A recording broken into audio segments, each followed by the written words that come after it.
a test with you.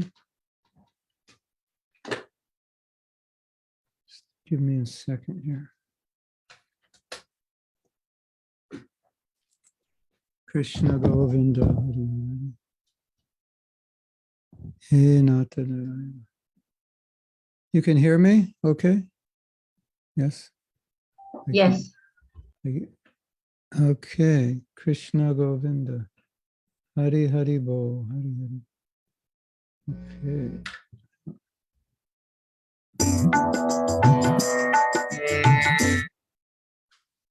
You can hear that for sure, right? Too loud. Radha, Radha, Radha Madhava.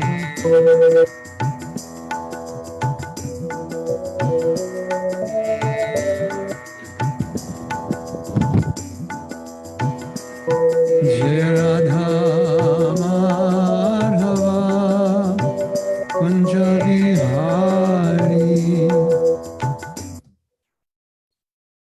Music too loud, voice too loud? It's perfect. It sounds really good. Okay.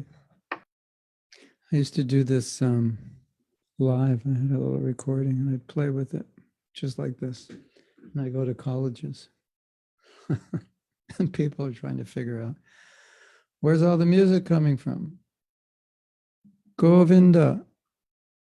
Govinda. Okay.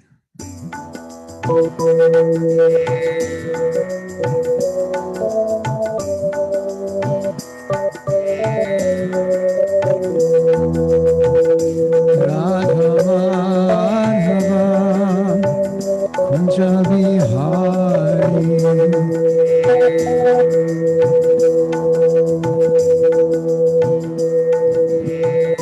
Radha Madhava Kunja Vihari.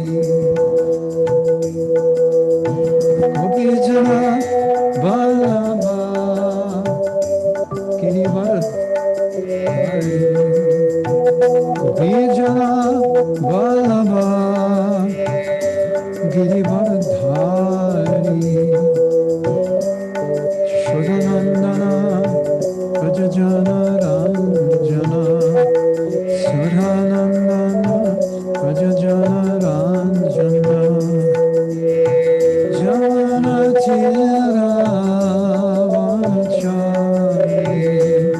Jamana Tira Vanachari. Radha Madhava Kunja Vihari. Radha Madhava Kunja Vihari.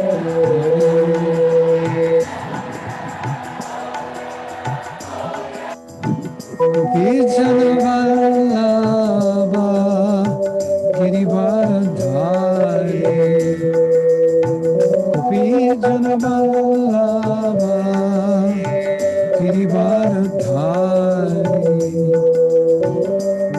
Shodhanandana Rajajana Ranjana.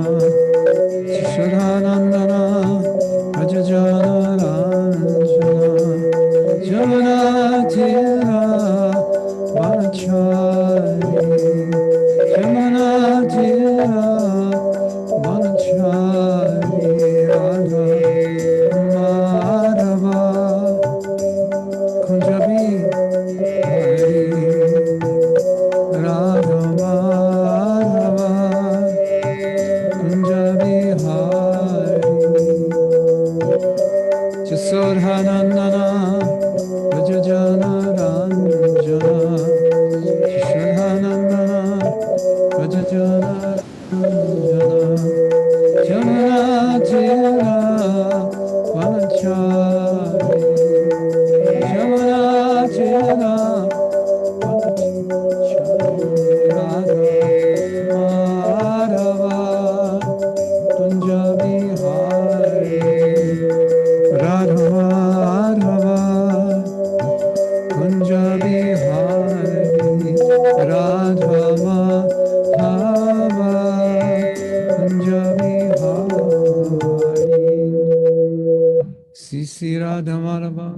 jai, Grantaraj Srimad Bhagavatam ki jai, Thai Gaura Pramanandi, Hari Hari Bol. Hare Krishna. Govinda, Govinda, Govinda, Govinda. That's all the entertainment you get for this morning. We're working on improving it. That was an emergency measure. Hare Krishna.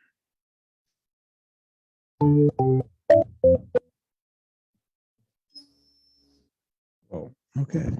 That should wake you up. So we're going to continue reading. Vanshakapatubhyascha kripa sindhubhyeva cha patitanam pavanebhyo vaishnavebhyo namo namaha.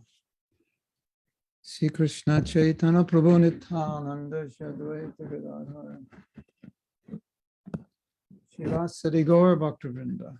Hare Krishna, Hare Krishna, Krishna Krishna, Hare Hare, Hare Ram, Hare Ram, Ram Ram, Hare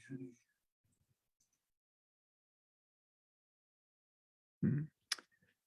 So we have been reading about how messed up we are. No. We have been reading about how messed up we should stop being. No. We have been reading about how we're afraid to recognize how messed up we are. Isn't that it? Isn't that what we're reading about? Okay. False ego is amazing. It just doesn't want to really, False ego is amazing. It just doesn't really want to look at the truth. So, I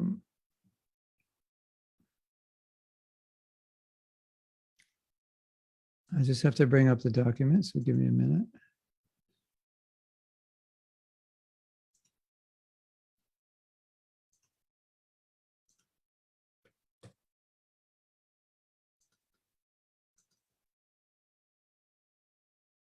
And we'll begin reading from where we left off. The more we realize ourselves as part of Krishna, the more deeply we recognize our interconnectedness with all living beings. So we can be both attached and non-attached, because non-attachment is about our eternal nature.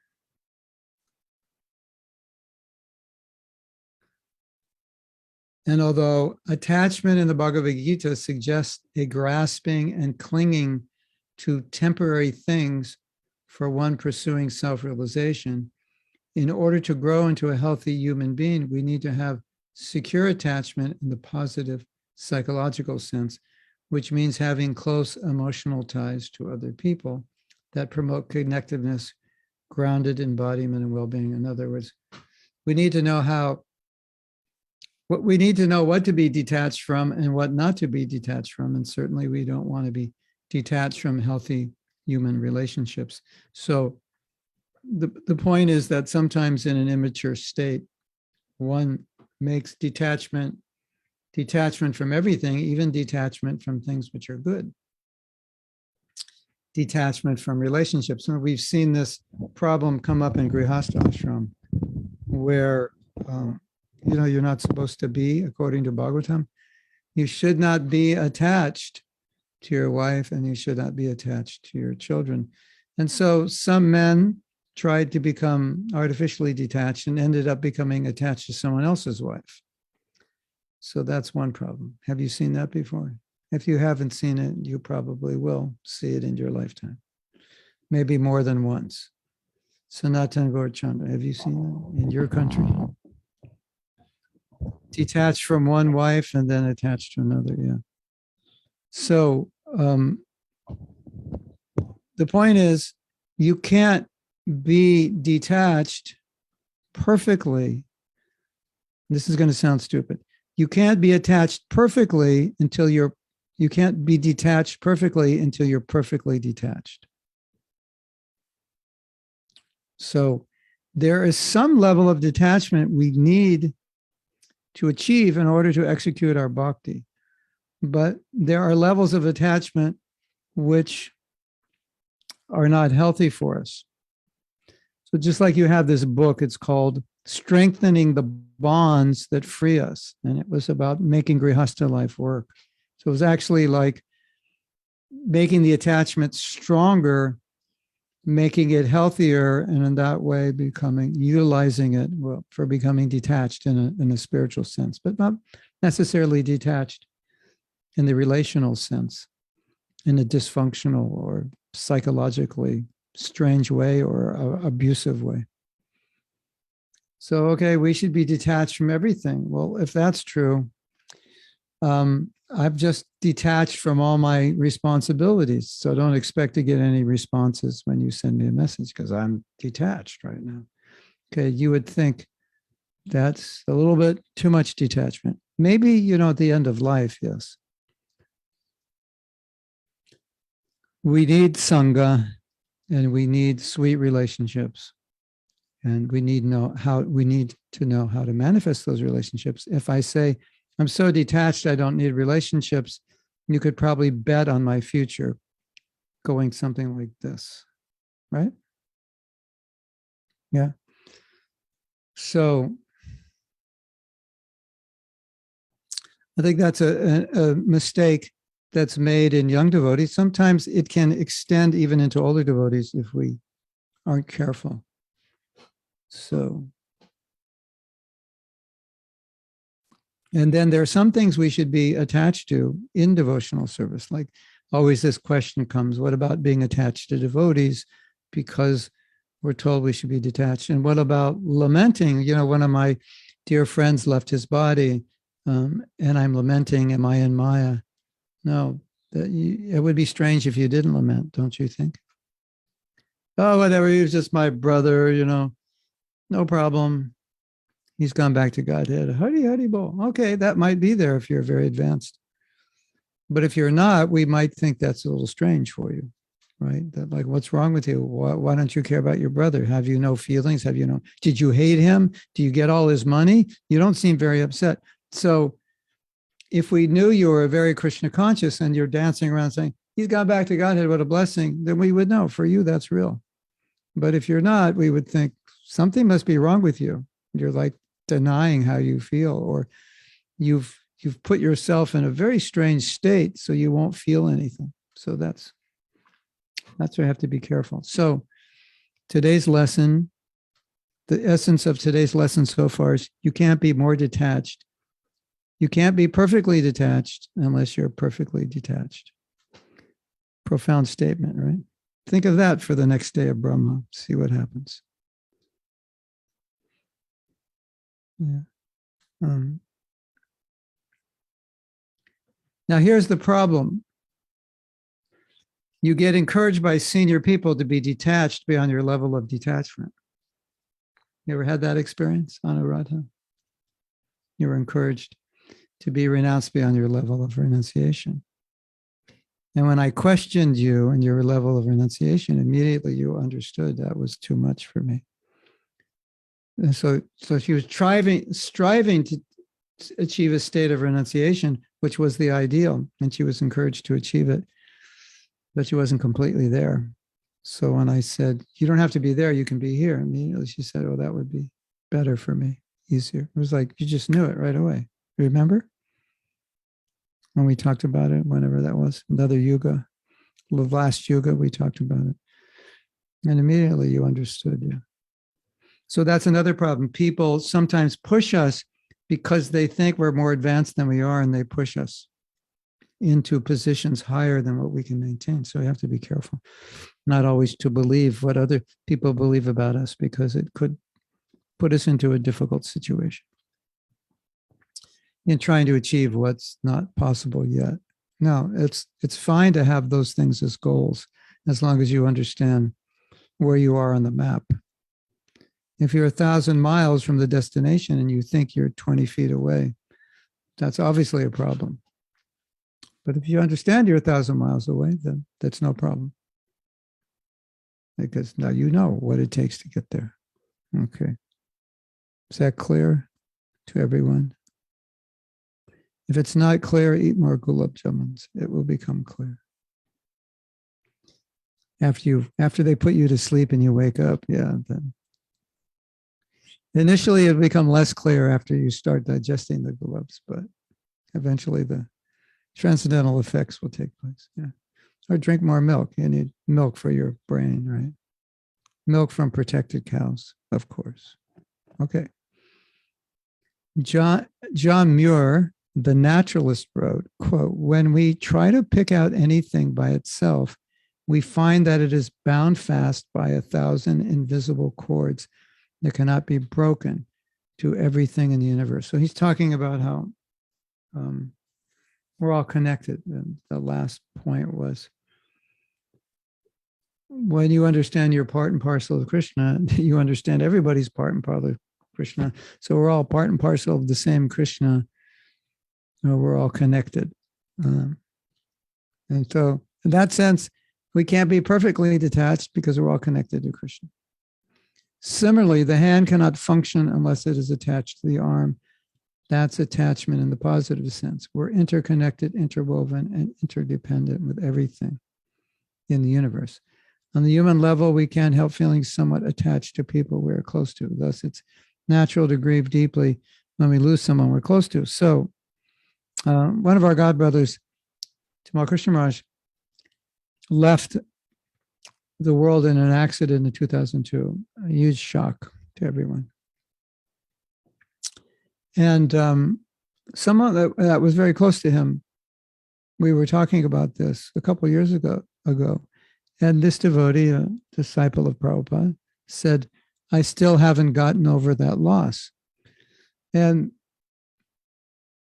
it's a fact that sometimes you never really get over the loss of someone that had such a positive influence on you. So, and it's, and then sometimes a devotee may think, well, maybe there's something wrong with me that I haven't got over this loss. But you can't compare apples to oranges. When we say don't grieve for the living or the dead, usually we're grieving for people who gave us sense gratification. And now that they're gone, we lose the opportunity for that sense gratification. But the person we're grieving for in Krishna consciousness is someone who gave us Krishna. And so the Jayanilo Prema Dana, I'm burning in this fire of separation. How will I go on without their association? So it's a purified form of attachment. It's the purified or the real form of lamentation. So don't ever think that these emotions don't have their place in bhakti. They do. It's when the emotions have a position materially, they cause us to go further away from Krishna, and they're more self-centered. I was just hearing the other day that in spiritual life, there are so many emotions represented. Emotions are represented by the dress of a devotee, because you all have an eternal form and it has a certain colored dress. Hope you like the color because it's already chosen for you. So you have a certain colored dress and you're a certain age, certain gender. You have a certain service. And your age, your gender, the color of your body, the color of your cloth, it all has connection with an emotion. So there's so many emotions connected with bhakti. South Americans would be happy to hear that. When you go back to Godhead, you can be even more emotional. So I heard the Russians are also very emotional. I didn't realize that, but someone said they're very emotional. Maybe I knew it, maybe I didn't. I always thought it was the Italians, and I thought it was the Latin people, but then I just heard the Russian people. Everyone's emotional. Some just culturally are more free to express it, I guess. So bhakti is full of emotion. So it's just a question of understanding how to employ emotion in bhakti, what is healthy, what nourishes your bhakti, and what is the symptom of material attachment. That was just based on your own selfishness. Of course, if a devotee dies, we're happy. If they've gone back to God, we must be happy. But at the same time, we're lamenting the loss of their association because their association was so valuable for our spiritual life. So it's connected to Krishna.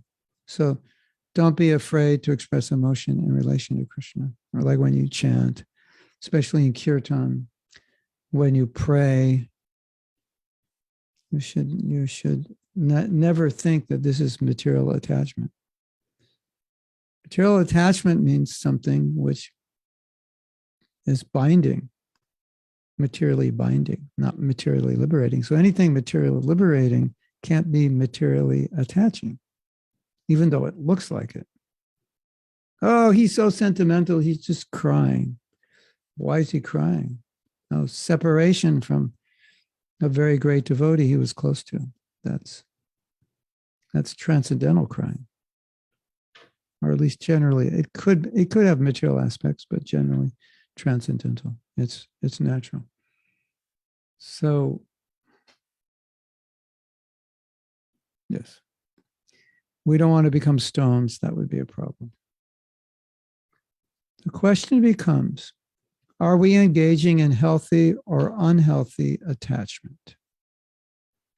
What is unhealthy in psychological terms is insecure attachment, for it leads either to fear of close personal contact or else to obsession with it.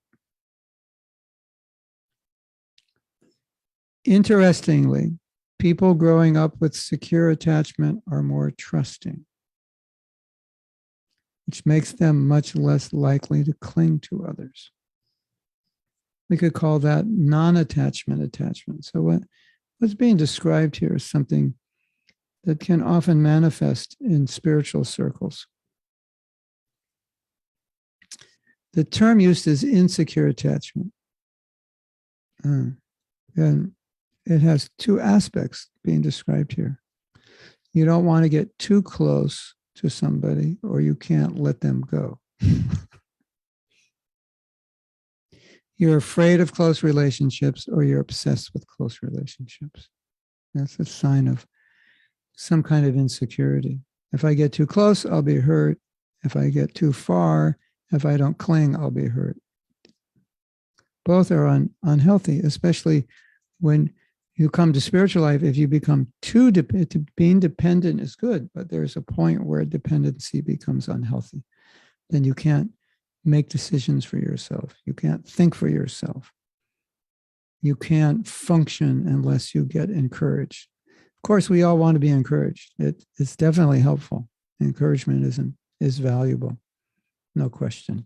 And we need counsel of seniors and mentors and Siksha and Diksha gurus. There's no question.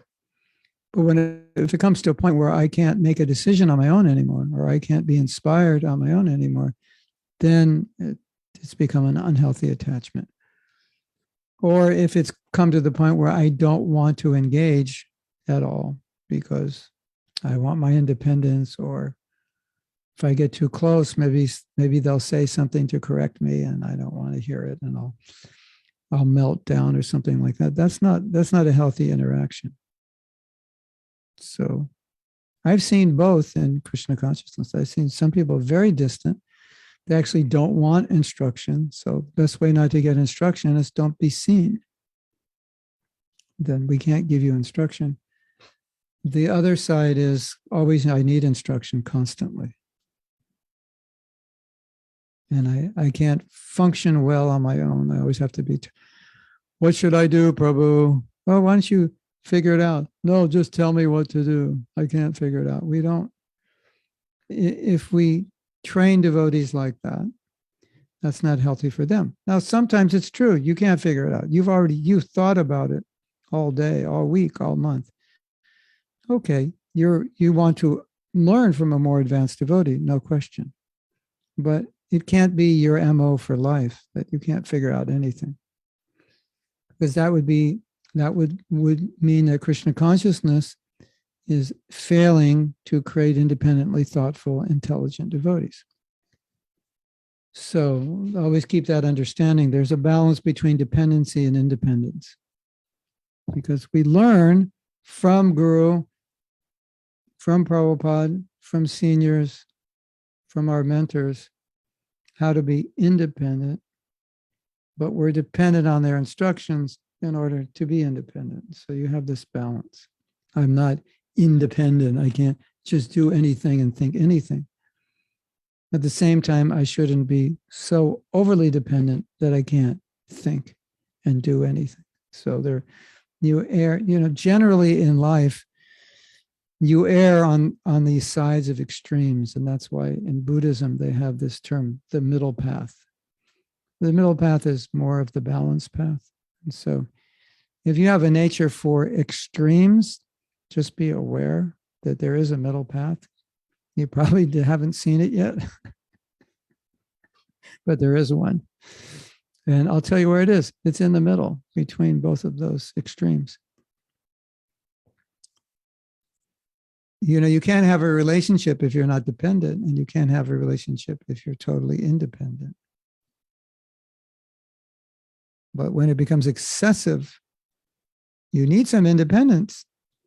You can't just be together all the time. But if it's excessively independent, there's no interaction, obviously a problem. Excessively dependent, you can't function without them. That's unhealthy. And now, some of this is stimulated in spiritual life because especially as young devotees, we feel kind of helpless. So if we have that tendency for dependency, we'll feel it more strongly than others. So you just have to be aware, careful. Dependency is good, for sure. I'm not that smart that I can make every decision in my life intelligently. I need to take guidance, but I'm not that stupid that I have to ask somebody how to think about everything. That means that's the case we're not advancing properly. Because the Dhammi Buddhi Yogam Tam, Krishna is meant to give you intelligence, right? So understand the balance. If everyone in ISKCON doesn't learn how to use their brain, then we will have the biggest cult ever created, ever. Nobody can do anything. They always have to ask somebody, what do I do? Can I walk out of the house now? Oh, ask your guru. If it's not okay with him, you can't do it. As if your guru wants to guide you on every minutia of your life. No. In the beginning, we didn't know anything. We had to ask Prabhupada everything, understandable, right? But at a certain point after Prabhupada instructed us, when he would get these little detailed questions, he would say, why are you asking these things? This has already been instructed. Or use your common sense, sometimes he would say. Like that. So oftentimes the questions devotees have are not really spiritual. They're more of practical common sense. So, look at the pros, look at the cons. Don't do anything against our principles. Do what is most helpful for your bhakti. Like that. Avoid making decisions which could be detrimental, or avoid making spontaneous decisions if they're especially big decisions. Like that. Common sense, right? I was thinking yesterday, okay, I like to fly. And there's an airplane, and I really like the way the airplane looks, so I'm going to buy it and just fly it. Bad idea, right? Why is it a bad idea? It's a bad idea because I don't know how to fly. And a lot of times in life, sometimes we do the same thing. I want to do A. There is the instrument for A. I'm going to buy it or I'm going to marry it. Okay. You know how to fly? You know how to use A or B? Oh, I'll figure it out. What? When you get on the runway, you're going to figure it out? Doesn't work that way. Maybe you should go to pilot school first. And after going to pilot school, you may decide, that's pretty scary being a pilot. I don't want to do it. Right? Every brahmachari should learn everything about women, because then he might think, that's pretty scary. I better remain single. That's one option. The other option is, I really like flying. I can't wait. Okay. So at least now you know how to fly the plane. But that's just common sense. And so what happens sometimes is we get so spiritual that our common sense evaporates like ghee on a hot flame. Have you ever noticed that? You ever seen that? Like a devotee's asking a question and you're thinking, like, you have 14 PhDs. Why are you asking that question? Your IQ is like 280. And you realize it's because we think that there's a spiritual undercurrent to everything, where a lot of things are just, we're using them for Krishna. That's what makes it spiritual. But everything else it follows the same principles that everyone in this world has to follow. Gravity, like water runs down, you get paid on Friday. That's what the plumbers say. Yeah, well, if you're a devotee, water runs down and you get paid on Friday if you're a plumber. And if you're not a devotee, water runs down and you get paid on Friday also, unless you're in another country that pays you on Thursday. I don't know. But same principle, right? You jump off the roof of a house, you go down, devotee or not devotee, right? So sometimes we think, oh, but because I'm a devotee, maybe if I jump off the roof, there'll be Krishna down there waiting for me, like he was waiting for Prahlad. All right, on a good day, maybe. And of course, you have to be like Prahlad and have that faith. But generally, gravity will work just as it works for everyone else. So sometimes that mistake is made, that we have like too much faith, like faith beyond reason. You say your faith should be reasonable. I think some faith can be unreasonable also. So, so sometimes we see that in a devotee trying to make a decision, they think there's a spiritual component to it that there isn't. It's just a decision that everyone has to make. And if you're a devotee, you have to make it also. Like, what's the quickest way to get from here to there? Well, if you're a devotee, the quickest way is this way. If you're not a devotee, the quickest way is that way. It doesn't work like that. Only if you can fly, then the quickest way will be a straight line. Otherwise, you'll have to you have to follow the GPS. And whether hello, Siri, I'm a devotee. Can you give me the fastest way? Oh, devotee, they get the fast way. They don't follow the laws of nature. Yeah. No, it's not like that. So sometimes we think that way. I don't want to undermine prayer and Krishna's mystic power to do all kinds of amazing things. But I just want, we just want to make it clear. I think most of you understand this, but sometimes we misunderstand and we are thinking because I'm a devotee, there's some mystic solution. GPS has got like the mystic back alley roads for devotees because we don't follow the laws of nature. We're transcendental, right? So it's not like that. Unless you're Prahlad Maharaj. If you're Prahlad Maharaj, then I take back everything I said.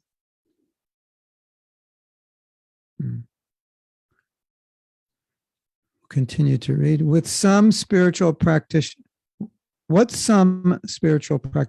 tend to do while trying to practice non-attachment might be viewed in the relational area as non-attachment. Let me read. What some spiritual practitioners tend to do while trying to practice non-attachment might be viewed in the relational area. It's not reading right.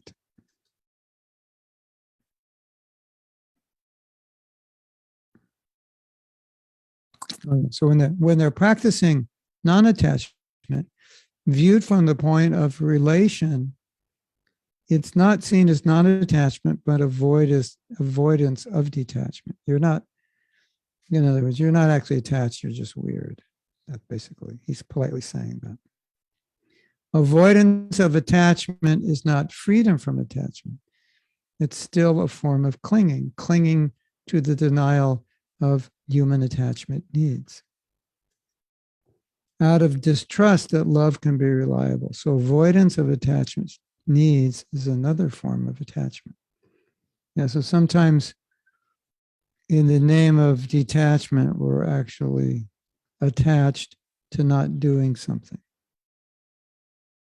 Like, so it looks like detachment, but I'm attached. I'm detached, so I'm not attached to doing this. But actually,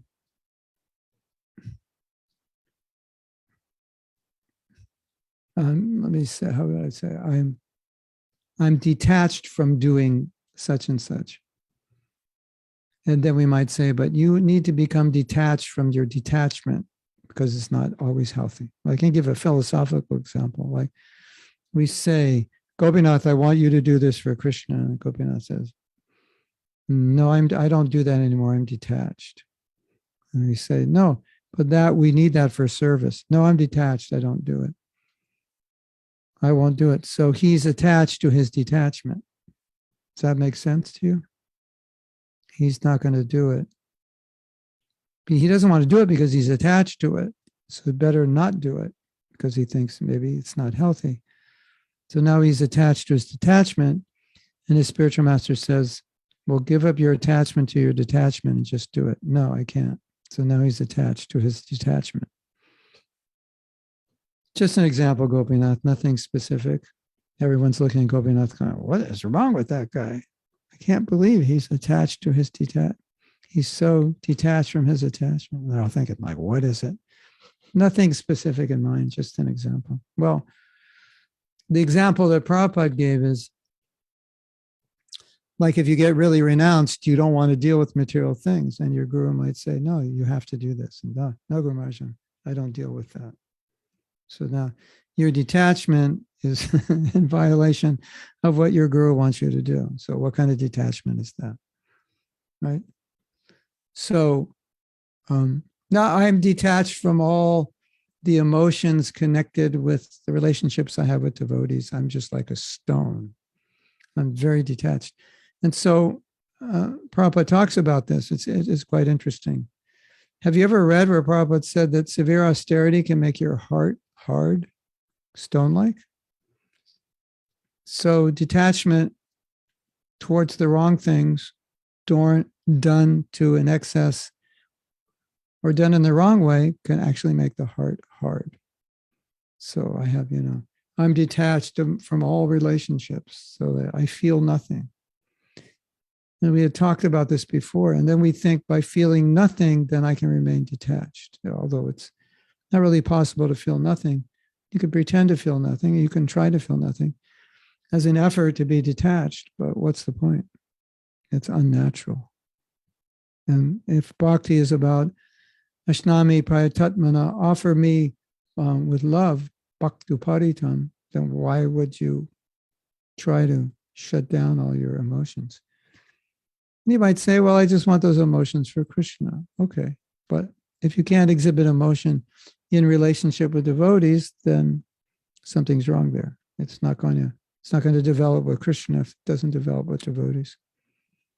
So not exhibiting emotion is not always a sign of detachment. And sometimes it's the sign of a problem. Not always, but sometimes. In the field of developmental psychology known as attachment theory, one form of insecure attachment is called avoidant attachment. The avoidant attachment style develops in children whose parents are constantly unavailable emotionally. So these children learn to take care of themselves and not need anything from others. That's their adaptive strategy. And it's an intelligent and useful one. Obviously, if your needs aren't going to be met, it's too painful to keep feeling them. It's better to turn away from them and develop a do-it-yourself, detached, compensatory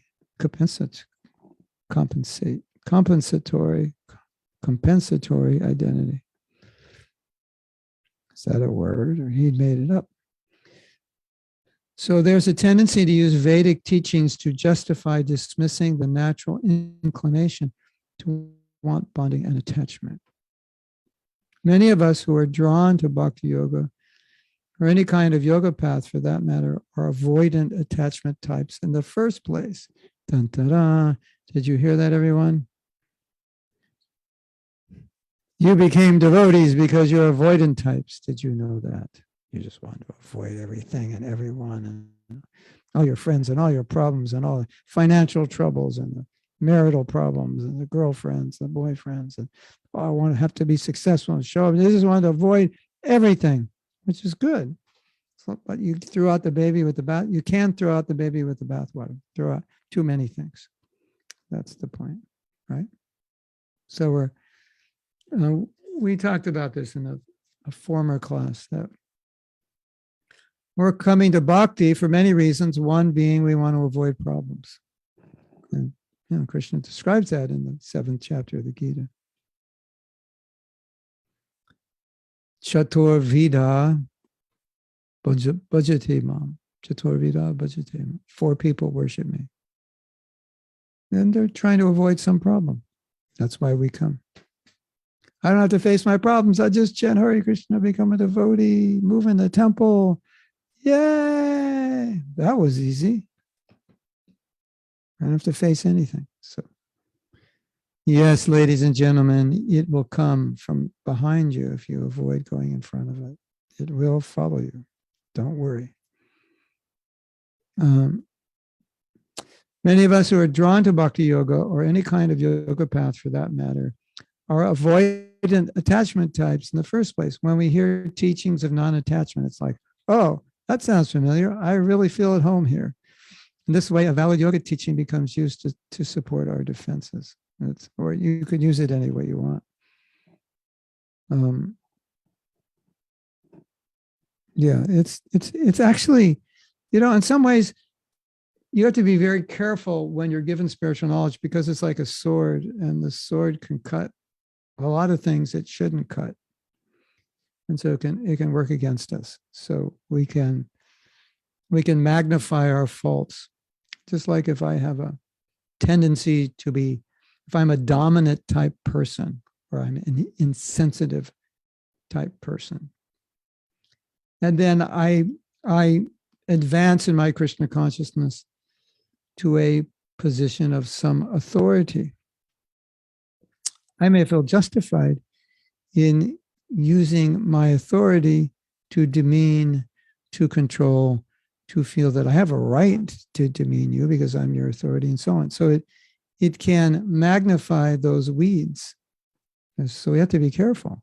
In the name of, I'm just doing service, or in the name of spiritual advancement, it can magnify weeds. To be extremely careful of that, because I see a lot of this, and I'm sure it exists in every religion.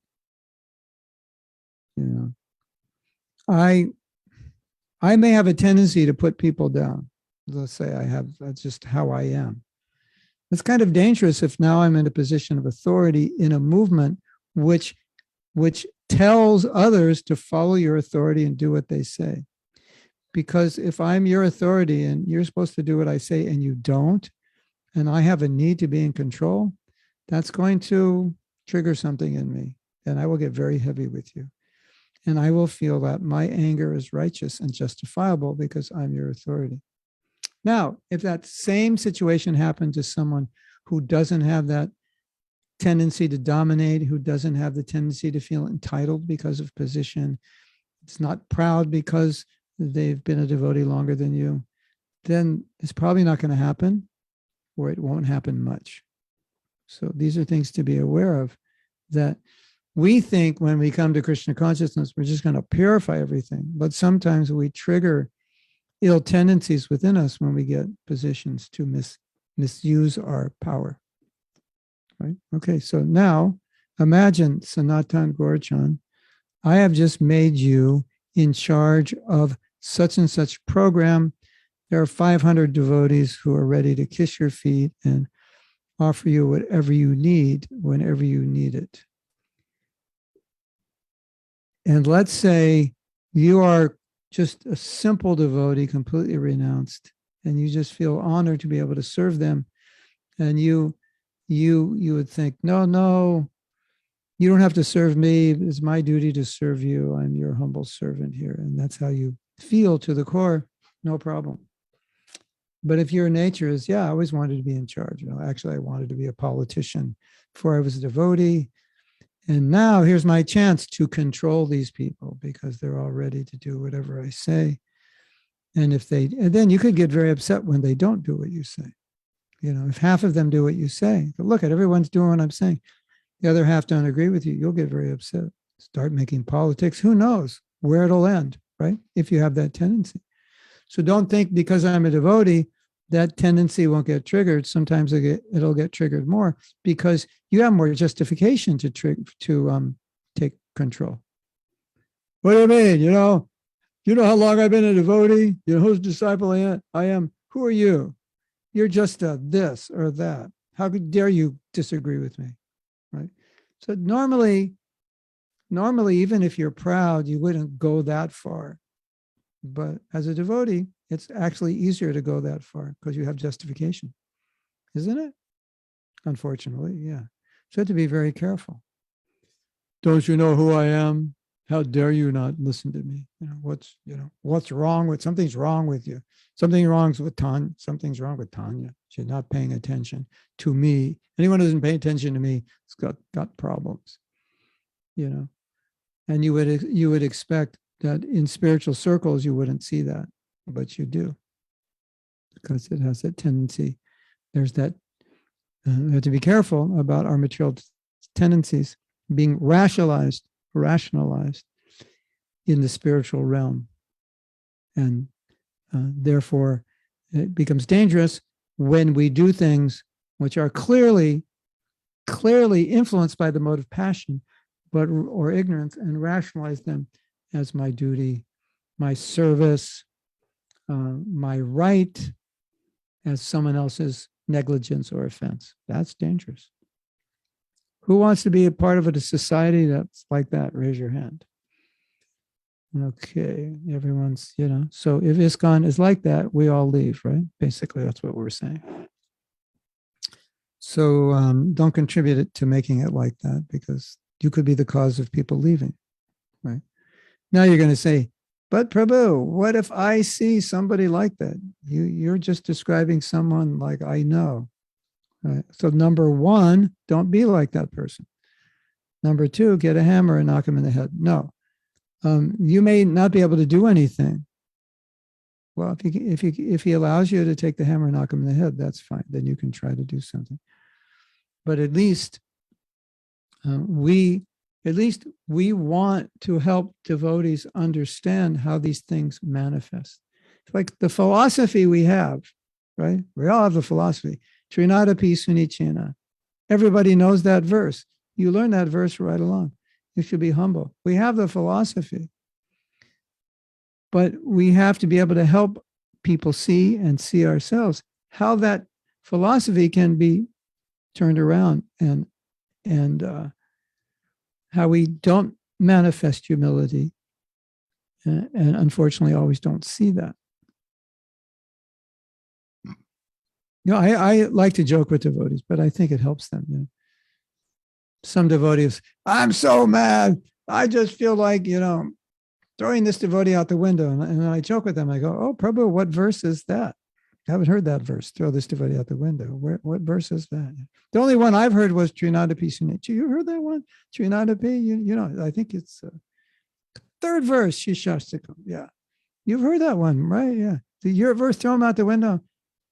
What ashtakam is that in? I haven't heard that yet. So try to make devotees realize that, yeah, sometimes you think and say and do things that you rationalize as Krishna conscious, except you can't pull any purport or verse. Now, it gets worse than that. When it gets worse is you pull the purport and verse for doing something which is totally tamasic and rationalize it with the verse. Now, that's when we're in big trouble. That's when ISKCON is got a hole in the ship and is starting to sink when we do that. So these are the dangers of engaging with scripture. Because here's the problem also. When you engage scripture this way, then 100, 200 years from now, nobody knows where it went off, because it's been off for so long, it becomes normal. That's another big danger. Like things go off, things change. If you study religious history, things change. And then the new change goes on for so long, nobody knows it was ever a time when it wasn't like that. Did you know that? It's like, and somebody saying, we shouldn't do this. It's wrong, send him to the lions, kill him. No, but then you study history and so, well, in this religious tradition, they never did that. That was introduced later on in such and such country that had a very conservative or very liberal government that was adopted. And then it went around the world from there. And, it's like, it's just, you got to be careful. When someone says we've always done it this way, it's good to question.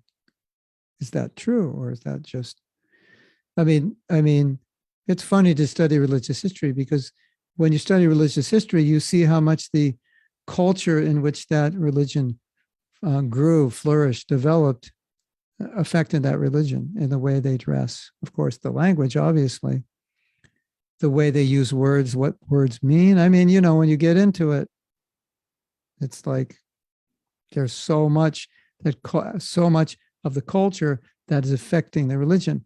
There was a show on Christian radio about Christian music. And one of the persons on the show made a very wise statement. He said, in Christianity, there is actually no such thing as Christian music in the sense of, is this a Christian melody? Is this a Christian chord progression? Are drums Christian or only violins and not guitars? What about bass? Is that Christian? He said, there is nowhere that Jesus defined. I mean, we might say there's Vedic music, this rag, that rag. But Jesus didn't define, this is music for Christians. It's Christian rag, So this person said, there is no such thing as Christian music. There is only Christian lyrics to music that is just indigenous to whatever culture the person who makes the music in and whatever time he lives. I thought that was an interesting statement. So just be careful, ladies and gentlemen.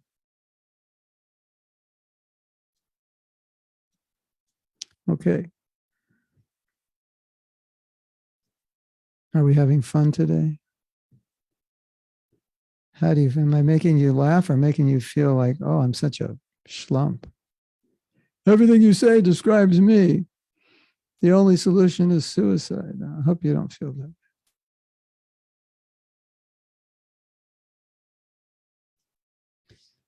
Just to be clear, lifting up this insight is not to try and pathologize people. It's just something we need to understand about ourselves with self-compassion. Yes, so we've all found out that we're messed up to one degree or another. Don't despair. Show some self-compassion. It is just one of the ways we have learned to cope with the wound of the heart.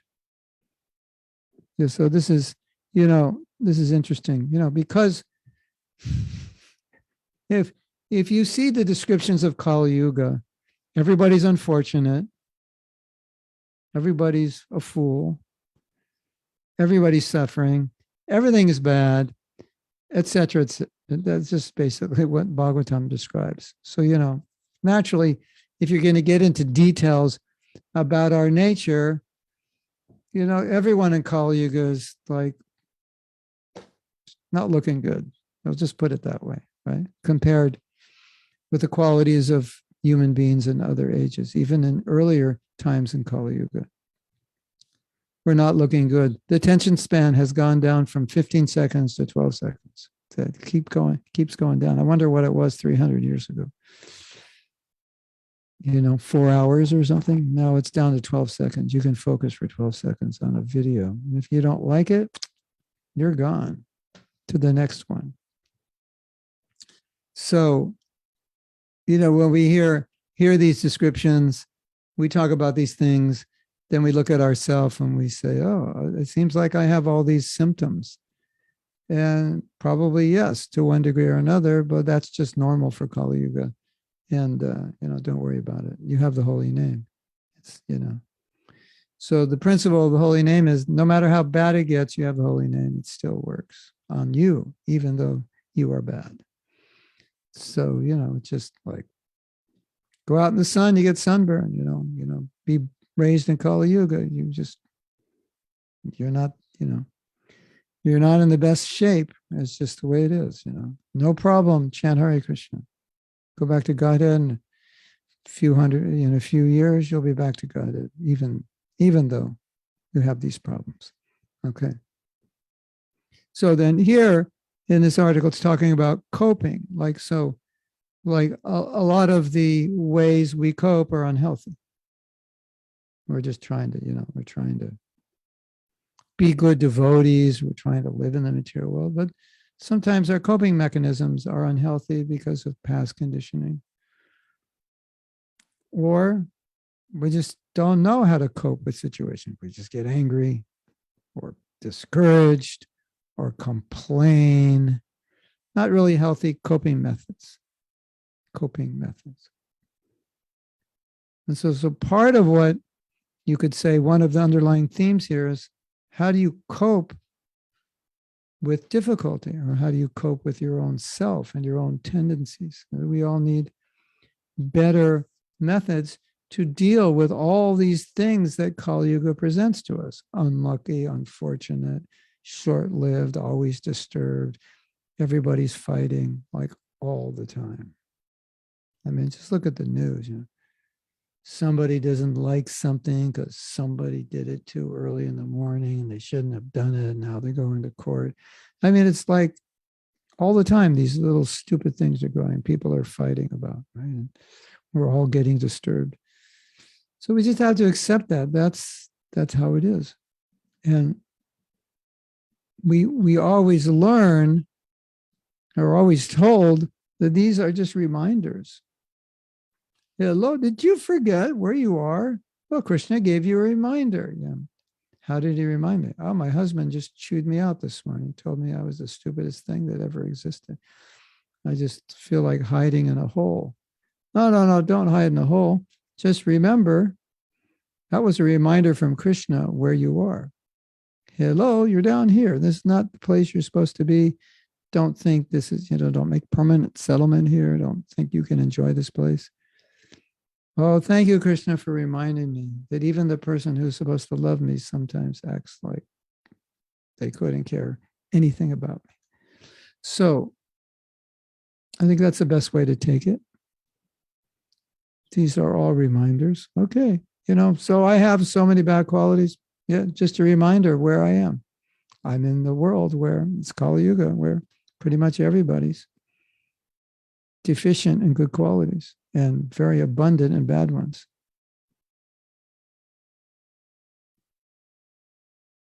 How many times a day do you think you lie? I think they did a survey. Did anybody know? Like, people lie like 5 to 15 times a day. They don't even know it. It's so normal. Yeah. And lying is considered one of the very low class qualities. And a lot of the qualities that in Vedic civilization are considered necessary for human beings are not followed by most people. So we're dealing with some tough stuff out there. Okay. Not needing anyone allows us to survive and manage in an emotional desert. But later on in adulthood, the avoidant attachment type has a hard time developing deep ties with others, and this can lead to a deep feeling of isolation and alienation, which is a very painful state. So some of us are extroverts, some of us are introverts. Introverts naturally like being alone more. Doesn't mean there's anything wrong with them. But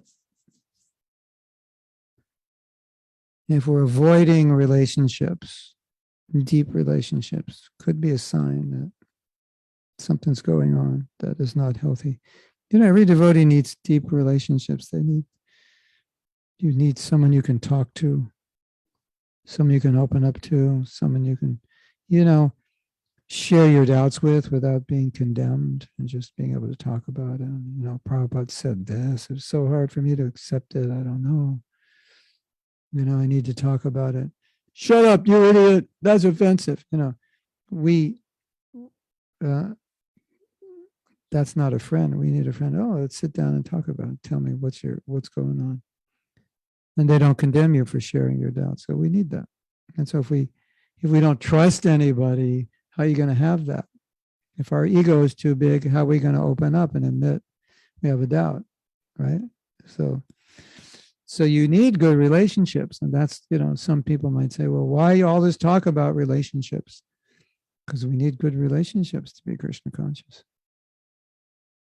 A is a British word. E-H. A. It's also a Canadian word. A. And the Irish use it every third word. A. Do the Irish use it every third word? A. I think they do. A. Yeah. I just say, isn't it? And if I'm in England, I say, isn't it? Isn't it, Prabhu? Yeah, it's the English language is like really gone through a lot of morphonations. I just made that word up. That means it's changed a lot. Maybe it's a word, morphonations. Morphosis probably is the word. Okay. Morphonations sounds more intellectual. Okay. Okay, here comes the bad news. Pay attention. This is really important. I don't know if it's bad news. Probably good news. It can be taken either way, but pay attention because this is important. If the majority of people have an avoidant attachment style of relating, then they will tend to be dismissive of other people's needs because they are dismissive of their own needs. So this is really, I like this because have you ever dealt with somebody and not wanted to deal with them? It's like, he's so whatever, or she's so whatever. Well, that might mean that you're so whatever. And you're sick of dealing with yourself. You don't want to deal with anybody else. Or what's being said here is like, if you're so shut down from your own needs, you just think it's stupid when people talk about their needs. Like, why are you talking about your needs? This is such a waste of time. Because you don't even realize your own needs and you never think about it. So that's just something to be aware of. If in dealing with other people, you become impatient, maybe it's due to the fact that you can't deal with that within yourself, whatever that is. Or you're denying that within yourself. So it's kind of like you're denying, like, it's not important. How do you feel? How you feel is not important. If you tell that to somebody, probably you're telling that to yourself.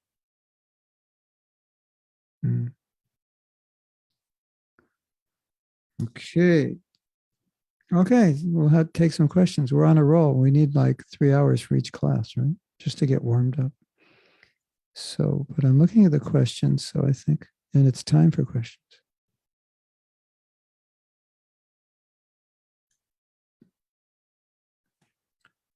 Oh, so Alina's saying the Russians are they especially are good at crying for music, art, and movies. Okay. Now I know how to get the Russians to cry. I come to Russia with an art book, make a movie before I come, and do kirtan. They'll all be crying.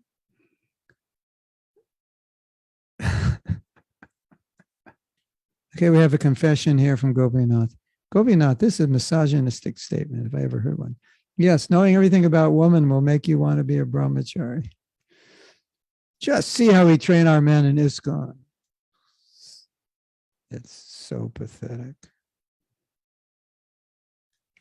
Ladies, you know why the men are misogynistic? Because they love you so much. They just that's the only way they can deal with it, because they're always thinking about you.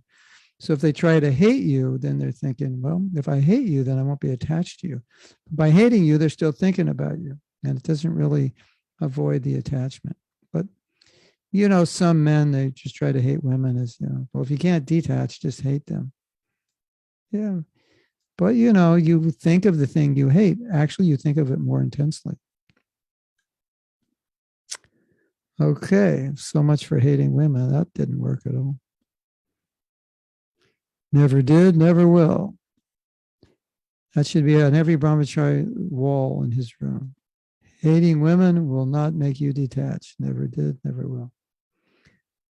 It'll only make you think about the women you're hating. Which woman do you hate, Prabhu? I hate that one. She's so beautiful. I hate her. Okay. So that's the one you're thinking about, right? No, I'm just hating her. Oh, you don't think about the one you hate? Never thought of that. Yeah, you do. Kind of a problem, right? You're trying to detach, but you're actually thinking more about her. You're like Sisupal with Krishna. He hated Krishna so much he couldn't stop thinking about him. I hate Bhakti Sue so much I can't stop thinking about her. Krishna is like amazing the way he makes us suffer because we're so dull. If he doesn't make us suffer like from every direction, we just don't get it. You agree, Gopinath? Like, and what we call enjoyment is punishment. We punish ourselves with so-called enjoyment. So Krishna's got to keep knocking us, going, hey, did that hurt? Yeah, kind of. Well, next time I'll hit you harder so you'll get the message. And then Durga comes with her trident and she threefold miseries, 3 tridents, hits you in the back. And then she says, hey, did you get the point? Yeah, Durga, I got 3 points. Adi Bhotik, Adi Atvak, and Adi Daivik. Yeah, I got the point 3 times, 3 different points. So, if you ever wonder why the world is like it is, it's because we're so dull, we need it. Durga could just have 1. She has trident 3 miseries. 1's not enough, We always think, well, that was unfortunate. I'll just, I'll get around it the other way. No, but she's waiting there, So, and she's like, you think you're going to enjoy and I'll punish you. And you think the punishment's enjoyment. You're such an idiot. And Maya's just laughing at us like, God, what? These people in Kali Yuga are so stupid. I'm sticking them with a trident in the back and they're thinking, oh, that sounds good. That feels good. You're scratching my back. Yeah, I'm keeping you in the material world. You think that feels good? Okay. Of course, I have relationships through, wait. Okay, so we have Jason. I feel like I'm in that category of trying to be detached from relationships. Of course, I have relationships through service. As for personal relationships, I only have a few. Well, if they're good, that's enough. But I quite often miss out on social activities because I'm always working. So just think, okay, work less or work sooner. Then my level of service would go way down. Level? What does that mean? Amount of hours is level? How can I start to find some balance? Prabhupada said, don't work more than 8 hours. That answers that question. It's right in the Bhagavatam. Normally, if you work 8 hours, you get a half hour for lunch. So don't work more than 7.5. Get all your work done in 7.5.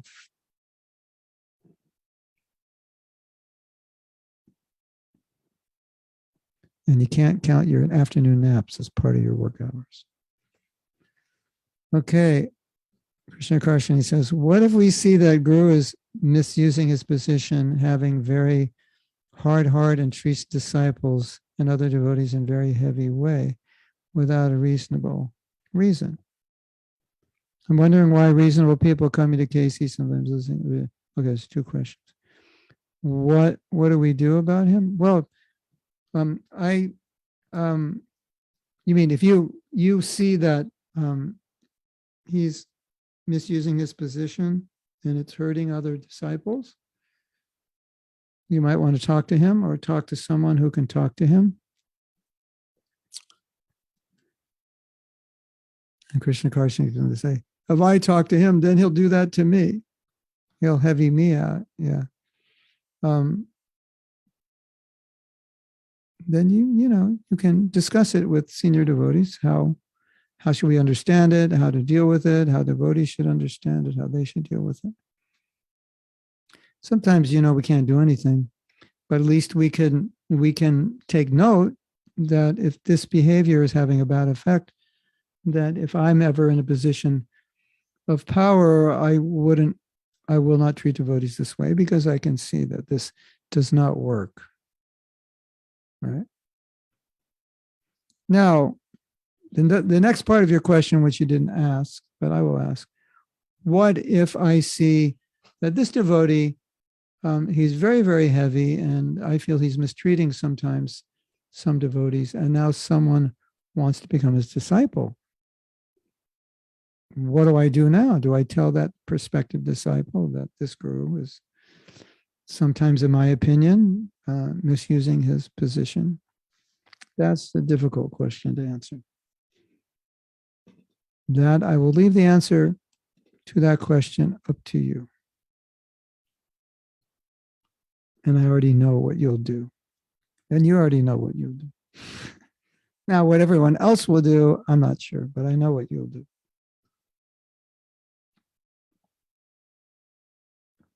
I've asked this question before because I felt this way.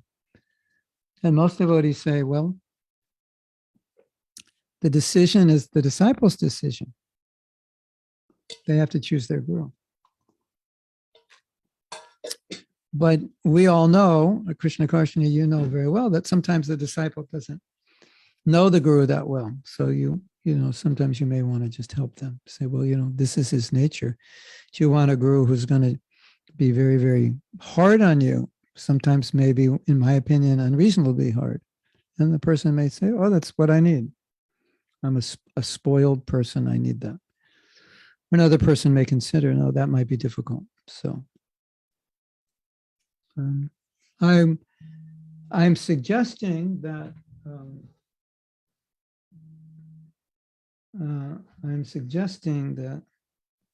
my wife is calling.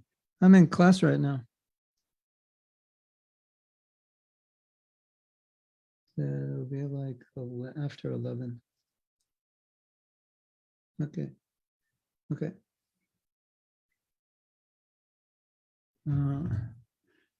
Maybe I was about to say something really bad and my wife called because I can't remember what I was saying. Yeah. So we'll just stop there before I get into trouble. I'll take it as Krishna's arrangement. Yeah. No, what I was saying is that I felt that every guru should be listed on the page, and the guru himself can describe his nature. So that guru who's you're talking about, he would write that this is my nature, that I want to see things done properly, strictly. I am like this, and if you deviate, I will let you know. I'm not afraid to chastise like that. So then at least you know. In lieu of that, then you may want to just tell the devotee, well, this is what this guru is like. Or on the other hand, this guru is very lenient. Maybe that's not good for you. Maybe you need someone who's going to pull the stick on you more often. Okay. I'm wondering why reasonable people coming to KC sometimes losing common sense. It seems they are not guilty here. Some mispreaching must be going on here. That could be. I don't want to necessarily, I mean, that could be, but I think also what's common is it's not that there's mispreaching, it's just there's not maybe enough awareness of how younger people could misunderstand things and therefore giving guidance so they don't. I think that would help also.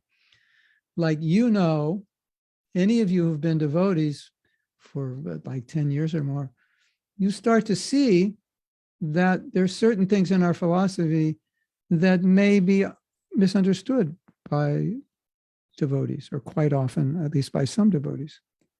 Knowing what those are, then in your training of younger devotees, you make them aware that here are some points that are commonly misunderstood, and help them in that way. So I think both things are there. I think even if you just, do your best to preach, some things will be misunderstood. But if we know what is generally misunderstood, we can address it. And I highly suggest doing that, and I try to do that. As you know from my classes, we do that a lot, actually. Sometimes my whole class is about what's misunderstood. Isn't it? I think it is. Seems like, yeah. So, yeah, that's my answer. Kabila says, I think it's very worrying that there are people who use the speech of being senior devotee to generate fear and absolute obedience in other people. I have heard of cases of people who have respectfully questioned decisions to authorities and immediately are classified as disrespectful, offensive to Prabhupada, even sinful. It seems that the limit on the use of power is quite fuzzy, and these practices have become normal in certain places or part of a culture of fear and domination. Yeah. So I think this is a common problem. Power corrupts. And because we are humans trying to become purified, this can also affect us. And the leaders of the movement are very aware of this and are right now, as we talk, developing a training program for leaders, especially for those who will be in positions of gurus or authorities, to deal with this and many other issues that can contaminate, for lack of a better word, their service, and specifically can harm other devotees. So there's a lot of awareness of this, having seen it. Fortunately, not overly common, but common enough in some. You can have nice devotees that sometimes exhibit this behavior, not consistently, but now and again. Sometimes understandably, because the person is actually offensive. But we're talking about miscalculation or misuse of power. Yeah. It's a problem. Just as I've said a million times, I will say it 1,000,001. Just because we know something doesn't mean we will do it.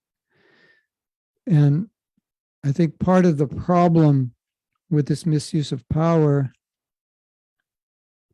comes from thinking that my position entitles me to behaviors which are not really, you can't really classify it as Vaishnava per se behavior. So they have to be careful of that. It's a common problem. Krishna Karshani says, I'm wondering if making spiritual progress is possible without having close, deep relationships. It's definitely you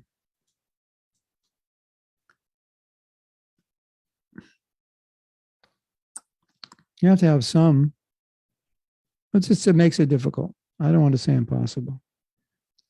Makes it more difficult. For sure. What do they say? It's lonely at the top. Right? It's lonely at the top. You need close relationships. Okay, that finishes the questions. We can read some more. If you're live and you have a question, you can just raise your hand. And the whole world can hear you. Okay, another question.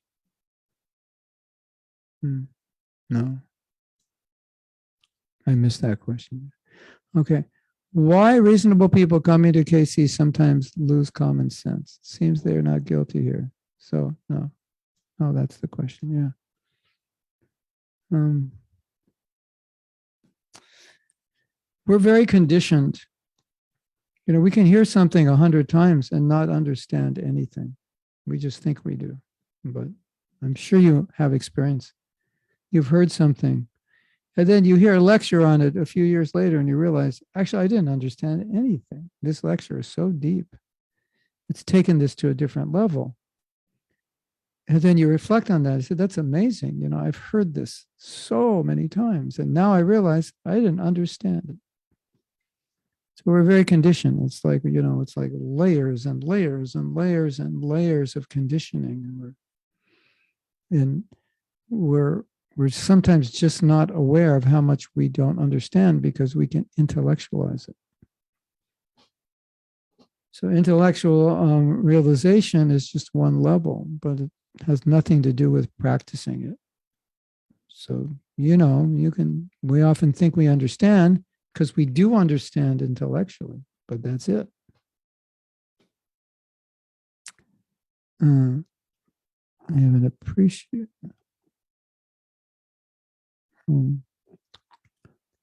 appreciation from P. Thank you for always making me laugh at myself and my issues so that I can become a bit better for each time I listen to you. Bit better each time I listen to you. Thank you for also providing us with all this sharp and clear wisdom, but wrapped in so much warmth and empathic humor. Every lesson I listen to reminds me that I'm far from finished. But at least it helps me to meet myself with a bit of compassion while I'm working on my problems. Wonderful. Thank you. From Aruna, you are, I have to read this? I can't read this. How can I read this? I'll read the second half. May Krishna keep you strong and healthy for years and years ahead. She's complimenting me in a way that if I read it, it's like you'll all think I'm like Donald Trump's son or something. I can't read it. Yeah. It sounds like I'm saying everybody loves me, which I know is not true. Okay, John Dickey has a question. You want to ask it?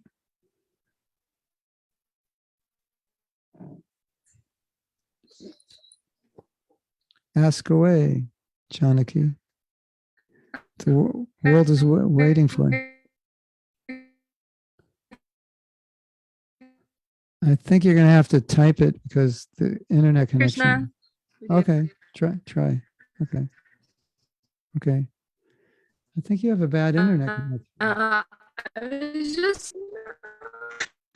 Yeah. Janaki, you'll have to type, put it in chat. Yeah, in chat. Okay. Another question about the guru. Not another question about the guru. Oh my God. The whole problem with this kind is gurus. We just didn't have gurus. We didn't have any problems. Did you know that? Out with the gurus. That will solve everything, right? We had so many problems because of gurus. And say, why do you have so many problems because of gurus? Because position has been given so much dominance and power. And then if you just make a little mistake from that position, it has very negative influences. And the position of founder acharya, that's the position that should be given all the power. That's Srila Prabhupada's position. But the guru is the teacher for his disciples. It's not some huge thing. But when the bigger you make it, then the more it affects people if that guru is not ideally following everything we think he should follow. Okay, so Krishna Karshini says, I'm wondering if a guru and any devotee in general who has very hard heart for others made any advancement. I believe what pleases Krishna most are loving exchanges. Yeah, it's just advancement will be slower, basically. Because Krishna's not, it's like, okay, you have a hard heart. The Maha Mantra is not going to work for you. Out with you. To the lions. Next. No, it's not. Mahaprabhu is more merciful than that. But, because you could ask that question about so many things. It's like, I wonder if men who mistreat their husbands can make any advancement. I wonder if devotees who chant Nish Nish Ram Ram while lying on their bed can make any advancement. I wonder if devotees who have fallen down or this. And the question, and the answer is all those things will be impediments to advancement. That's for sure. But we can't say it's going to destroy one unless you're offending a devotee. If it becomes Vaishnava aparad, serious, that's going to make a huge difference. That's really, when you make big operads, that's when you have trouble. So I may have a hard heart. I may say something nasty to another devotee. That's not good for my spiritual life. Probably won't destroy me unless that devotee is on a very, very high level. And what I said was very, very nasty. So, all these things are going to affect to one degree or another, but, Vaishnava aparad, Nam aparad, Seva aparad, Dham aparad, these things, And when you get into the world of operas, then it's more problematic. But in general, what you're saying is these things are impediments for sure. They can block you from going deeper, it could block you from going to the next level or being able to understand more subtleties in Krishna consciousness. That's all possible. Oh, you love me. At least somebody loves me. I feel much better today. Yeah. So Ananda says it's a very good idea of such teaching program for leaders. After years, we start to also be leaders. We need such subtle knowledge. Thank you. I hope that we will also participate on the education. Thank you. Yeah. For making me more enlightened by interesting wisdom clothed on humor. Yeah. If you don't put the humor in, you'll all be like turning me off, right? I'm leaving this class. This is too heavy. I have to make it funny. Yeah. Well, actually, you just have to be truthful because the truth is funny. Isn't it? There's one of these popular TV shows in America, and there's a character, and everything he says is what's on everyone's mind, but nobody will say because people would be embarrassed to say what's on. Imagine everything on your mind you said. What would happen? What would happen? Oh, look at that. He thinks he's so, you're not going to say that. In this show, he says it. And that's why it's so funny, because everybody knows that that's exactly what I think, but I would never say that. But he says it. So sometimes just being truthful in itself is the greatest humor, isn't it? Okay, on that happy note, we can end class here.